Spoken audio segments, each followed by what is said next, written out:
Hi friends, நேற்று நடந்த group 1 எக்ஸாமில் நிதிக்குழு அதனுடைய தலைவர்களை கொடுத்துட்டு சரியான இணையை தேர்வு செய்க அப்படின்னு கேட்டிருக்காங்க. வாங்க பார்க்கலாம். 4ஆம் நிதிக்குழு ஏகே சந்தான் கொடுத்துருக்காங்க. இங்கே பாருங்கள், 4ஆம் நிதிக்குழுவுடைய தலைவர் PV ராஜமன்னார். அடுத்தது, அப்போ இது தப்பு. ஏகே சந்தான் கொடுத்துருக்காங்க, PV ராஜமன்னார் அப்படிங்கிறது தான் சரி. 10ஆம் நிதிக்குழுவுடைய தலைவர் யார் அப்படின்னா திரு KC பந்த்னு கொடுத்துருக்காங்க. இங்கே பாருங்கள், 10வது நிதிக்குழுவுடைய தலைவர் KC பந்த், இது கரெக்டு.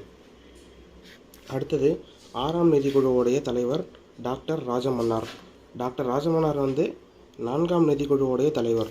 அப்போது 6ஆம் நிதிக்குழுவுடைய தலைவர் யார் அப்படின்னா கே பிரம்மானந்த ரெட்டி. அப்போது இது தப்பு. 9ஆம் நிதிக்குழு திரு NKB சால்வே. இங்கே வரணும், 9ஆம் நிதிக்குழுவுடைய தலைவர் NKB சால்வே. அப்போ இதுவும் கரெக்டு. 2 மற்றும் 4 சரி. Option B.